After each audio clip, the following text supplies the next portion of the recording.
B capital है, ID का आई capital है। अगर एक दो से स्मॉल बना जो करते थे उसमें प्रोग्राम गलत होती है, ब्राउज़र में एक्शन हो गई। समझ में आई नहीं? क्यों? क्योंकि जावास्क्रिप्ट क्या होता है, केस सेंसिटिव।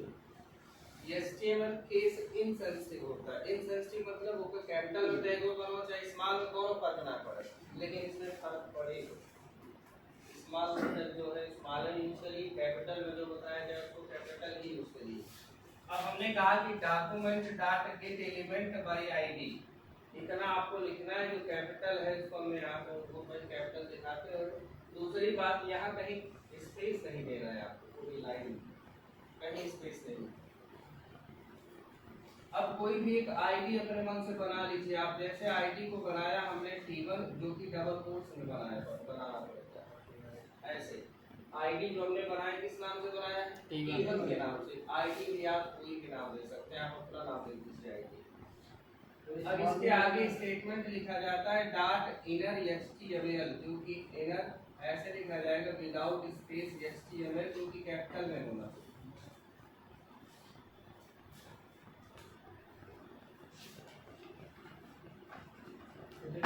उसको कैपिटल में लिख सकते हैं। फाइल का नेम क्या चीज, फाइल का नेम कैपिटल में लिख सकते हैं। फाइल का नेम तो जीवा लिखनी है, फाइल एक आईडी है, आईडी नेम कैपिटल में लिख सकते हैं। हाँ यहाँ भाई उसको बनवा था ना, कैपिटल करो तो कैपिटल ही यूज करो, स्मॉल बनाओ तो स्मॉल ही यूज करो। तो यहाँ जो प्री डिफाइंड चीजें हैं इसमें गलती नहीं करनी चाहिए, आप जो जैसा बनाएंगे वैसा यूज करना है।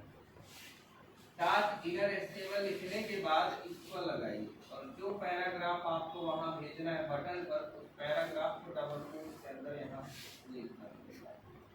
इसी में जो लिख देंगे वही चीज यहाँ बटन पर क्लिक करने से आ जाएगी। समझ में आया नहीं? अब इतना बड़ा जो 3-5 इतनी बड़ी लाइन लिखा था प्री डिफाइंड है। प्री डिफाइंड मतलब पहले से बना हुआ है, एक ऐसे लिखे गए तो बस डबल पैराग्राफ लिखा है। समझ में आया? समझ में? तो ये पूरा लाइन आपको रखा हुआ याद करना पड़ेगा, इसमें कोई दूसरा ऑप्शन नहीं। अब यहाँ जो आईडी है ध्यान दीजिए, बटनिए कैसे पता कि जब हम बटनिए क्लिक करी तभी काम हो। तो बटन में ऑन क्लिक लगाना पड़ेगा कि बटन पर क्लिक करने से ये काम होना चाहिए, जेके वाला। तो इस फंक्शन को यहाँ बताया गया कि इस फंक्शन में क्या काम करना है। तो उस फंक्शन को दिया यहाँ बता दिया गया है कि यहाँ जो पैराग्राफ है वो कहाँ आना चाहिए, T1 पर। वैसे कि आप ध्यान दीजिए कि जब लिखा जाता है a बराबर 10, इसका क्या मतलब होता है, इसका ये मतलब है कि 10 जो है आप किसको दे रहे हैं, एक। कभी आपने ऐसा देखा है कि 10 बराबर 1, एक को 10 में दे दीजिए, ऐसा नहीं होता। जो चीज आपको शिफ्ट करना है, किसी वैल्यू को किसी वेरिएबल में देना है, उसको हमेशा लेफ्ट में लिखते हैं। जैसे a बराबर 5 लिख दीजिए, इसका मतलब ये है कि आप 5 को किसको दे रहे हैं, एक। अब अगर यही लिख दिया जाए कि b बराबर a, तब अब a में जो है आप किसको दे रहे हैं, b को। मतलब इस ऐसे लिखने का मतलब ये है कि राइट की वैल्यू हमेशा कहाँ दी जाती है, इस सिंबल को इक्वल आप जानते हैं, लेकिन इसे असाइनमेंट ऑपरेटर बोला जाता है।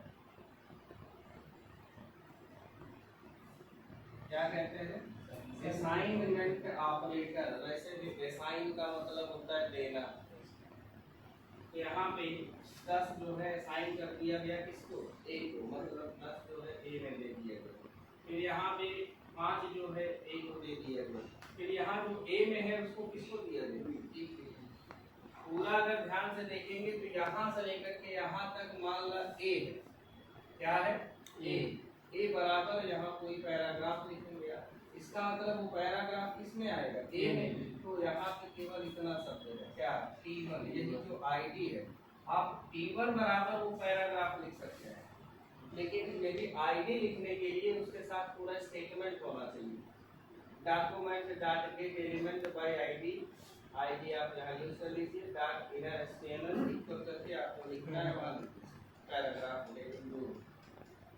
अब वही चीज हो गया, कहीं जो इक्वल के बाद वाला राइट वाला चीज है तो किसको मिल जाएगा, लेफ्ट में। तो लेफ्ट में क्या है आपके पास, T1। अब यहाँ T1 को मिल चुका है। अब ये चीज भाई इस फंक्शन को दिया गया है। अब आप चाहते हैं कि जब हम बटन पे क्लिक करें तब वो पैराग्राफ आए, तो बटन में आपको यूज करना पड़ेगा भाई, एट्रीब्यूट लगाना होगा on click equal double quotes के अंदर जीके, ऐसे फंक्शंस का यूज करना। अब यहाँ पे वो क्लिक के बटन समझ में आया? अब यहाँ ध्यान दीजिए, अभी भी आएगा नहीं, इसमें थोड़ा सा बदलाव और करना पड़ेगा। उसको कैसे पता कि हमको आईडी कहाँ हमारी देनी है? भाई बटन ही क्लिक करवा, ये चीज आईडी में मिल जाएगा, लेकिन अब वो पैराग्राफ आपको पेज में चाहिए ना, पेज में कहाँ आएगा भाई? उसको बुलाना पड़ेगा, लाना पड़ेगा। इसके लिए आपको यहाँ पे लगाना पड़ेगा, चाहे कोई पैराग्राफ बना लीजिए ऐसे ओपन करके और इस पी को ऐसे क्लोज कर दीजिए, लेकिन अब उसी का आईडी यहाँ पे यूज कर दीजिए। तब यहाँ एट्रीब्यूट लगा दीजिए कि आईडी बराबर डबल कोट्स में कौन सा आईडी है? ये बस, बाकी और ये